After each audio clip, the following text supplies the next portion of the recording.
আজ সারাদিন এত বেশি ব্যস্ত ছিলাম যে নিঃশ্বাস ফেলারও সময় পাইনি। খুব বেশি ব্যস্ততার ভিতর দিয়ে আজকে দিনটা পার করেছি।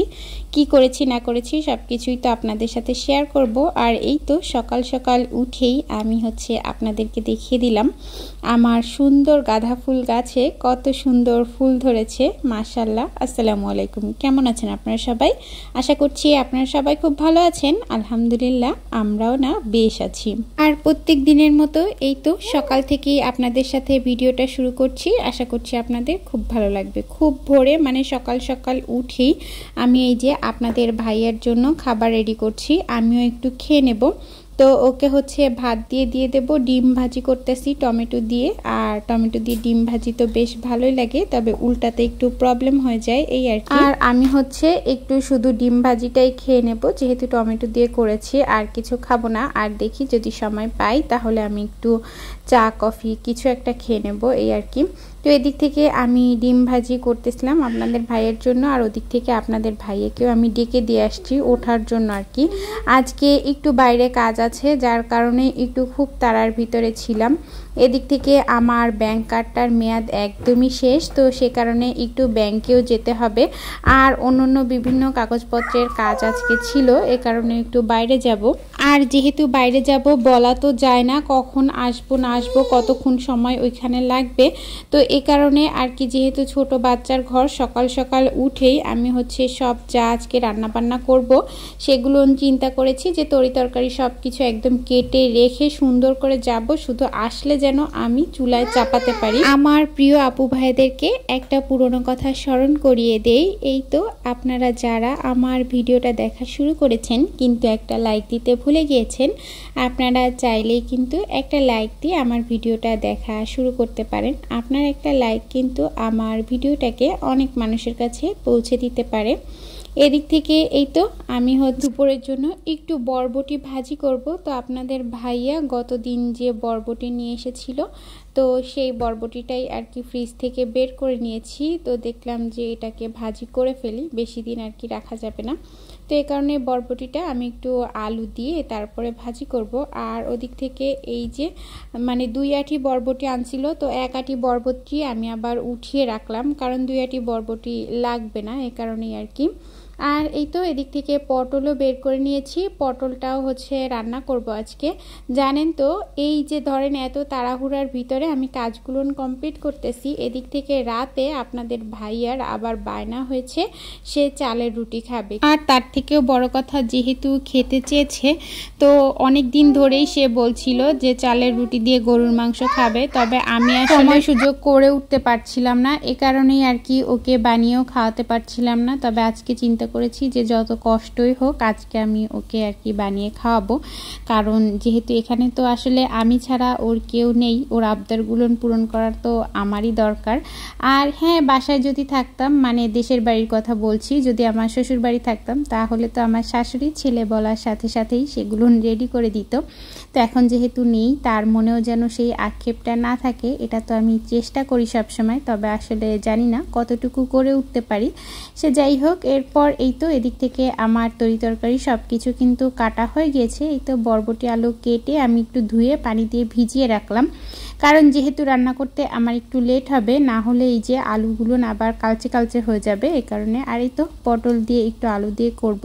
তো পটল দিয়ে শুধু ইলিশ মাছ দিয়ে ভাজি করতে চেয়েছিলাম, তো পরে আবার চিন্তা করলাম যে একটু আলু দিই, তাহলে আয়াত খেতে পারবে। আর ওই তো ওদিক থেকে আমি একটু টমেটো কেটে রাখছি, এটা দেখি রাত্রেবেলা আর কি করব। তবে যেহেতু আগে বলেনি, সে কারণে আমার কোটার পরে যেহেতু বলেছে, তো এই কারণে এখন কি করব এটা দেখি, যদি রাত্রে না হয় তাহলে হয়তো বা কালকেই কাঁচা টমেটোটা ভাজি করে ফেলবো, এরকমই চিন্তা ভাবনা করেছি আর কি। কারণ এরকম হুটহাট করে বললে কি আর হয় বলেন, আগে থেকে যদি একটু প্ল্যান করে রাখা যায় তাহলে কিন্তু যে কোনো কাজই বেশ অনেকটা সহজ হয়ে যায়। এদিক থেকে এই তো দেখেন আমার গাছগুলো আপনাদেরকে দেখিয়ে দিচ্ছিলাম অনেকটা পরে।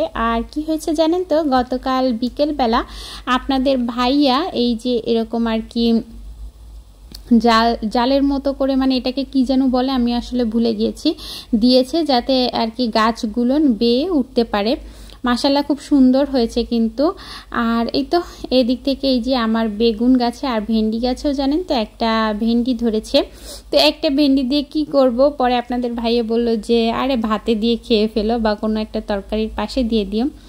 এখন কিন্তু বেশ অনেকটা সময় পরে আমি ওই তো বাইরে থেকে এসেই তাড়াতাড়ি করে রান্না বান্নাটা চড়িয়ে দিয়েছি। সব কিছু আর ডিটেলসে ভিডিও করতে পারিনি, কারণ যেহেতু একটু তাড়া ছিল আর আপনাদের ভাইয়াকেও খাবার দিতে হবে, এ কারণেও আমি খুব একটু তাড়াহুড়া করছিলাম। আয়াতকেও আবার গোসল করাবো, তো আগে চিন্তা করলাম রান্নাটা উঠিয়ে দিই, এই ফাঁকে উঠিয়ে দিয়ে তার ভিতরে আমি হচ্ছে অন্য কাজগুলো করে ফেলবো। যখনই বাইরে যাই তখন এভাবে করেই আমাকে আর কি কাজগুলো ম্যানেজ করতে হয়। সকালবেলায় যদি রান্নাটা করে রেখে যেতে পারতাম তাহলে তো আরও বেশি ভালো হতো, কিন্তু সেটা যেহেতু করতে পারিনি, মানে হাতে আসলে অত বেশি সময় ছিল না, এ কারণে কি আর করার, এই তো এখনই আর কি তাড়াহুড়া করে করছি। যাই হোক, দিন তো আসলে চলে যাবে, কেটেই যাবে কোনো একটা ভাবে করে, সেটা ভালো কাটুক আর মন্দ কাটুক, আল্লাহ তাআলা একটা ভাবে করে চালিয়ে নিয়েই যায়। এদিক থেকে ইলিশ মাছ দিয়ে আমি হচ্ছে পটল দিয়ে আলু দিয়ে রান্না করব। তো এই তো পটল আর আলুটাও আমি একটু লবণ আর হলুদ দিয়ে ভেজে নিচ্ছিলাম। তবে কি বলবো, ইলিশ মাছটা আসলে অনেক বেশি শখ করেই আপনাদের ভাইয়া এনেছিল, আর আমিও বলেছিলাম যেই পটলের দাম ভেবেছিলাম একটু ভালো করে খাবো। তবে বলতে পারি না, হয়তো বা ইলিশ মাছটা অনেক দিন আগের ছিল নাকি জানি না, আমি বেশ অনেকটাই আর কি গন্ধ করেছে।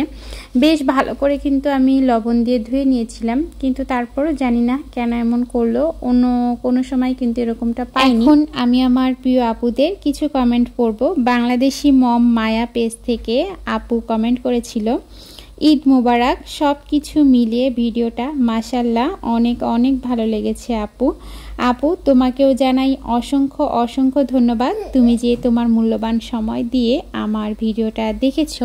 এরপরে ফাতেমাস কিচেন পেজ থেকে আপু লিখেছে, আপু তুমি কোন দেশে থাকো? আমার প্রিয় আপু, আমি সাইপ্রাসে থাকি, সেটা তোমাকে ভিডিওর মাধ্যমেই জানিয়ে দিলাম। তুমি যদি আমার ভিডিওটা দেখে থাকো তাহলে অবশ্যই এখন জেনে যাবে। আর এদিক থেকে এই তো মোটামুটি রান্নাবান্না শেষ করে আয়াতকে রেডি করে দিয়ে আপনাদের ভাইয়ার খাবারটাও দিয়ে দিয়েছি। আর আপনাদের ভাইয়া বলল তুমিও বসে পড়ো, সকালে যেহেতু শুধু একটু ডিম দিয়ে খেয়েছিলে, তো এই কারণে আমিও আসলে বসে পড়েছি। চিন্তা করলাম খাবার দাবার খেয়ে তারপরে আজকে গোসল করব, কারণ আজকে অনেক বেশি ক্ষুধা পেয়ে গিয়েছিল। আর এরপর যেহেতু রাতে আবার দেখা যাবে যে ওই যে বললাম না গরুর মাংস রান্না করব আর চালের আটার রুটি বানাবো, তো এই তো এগুলো আসলে আর ভিডিও করতে পারিনি, কারণ এত পরিমাণের গরম যে কি বলবো, গরমে আমার আপনাদের ভাইয়ের উপর যে কি রাগ হচ্ছিল। যাই হোক, তারপর আর কি করে দিয়েছি, এই তো চালের আটার রুটি আর হচ্ছে এই যে গরুর মাংস ভুনা করেছিলাম। এদিক থেকে আমরা সবাই এত গরম এই যে নিচেই বসে গিয়েছি, আর আমাদের নিচে বসে খেতে বেশ ভালো লাগে। আর আজকের ভিডিওটা আর বেশি বড় করব না, একদম সকাল থেকে রাত পর্যন্ত কি করলাম না করলাম সব কিছুই তো আমার প্রিয় আপু ভাইদের সাথে শেয়ার করেছি। আপনারা সবাই খুব খুব খুব ভালো থাকবেন, আমাদের জন্য দোয়া করবেন। আল্লাহ হাফেজ।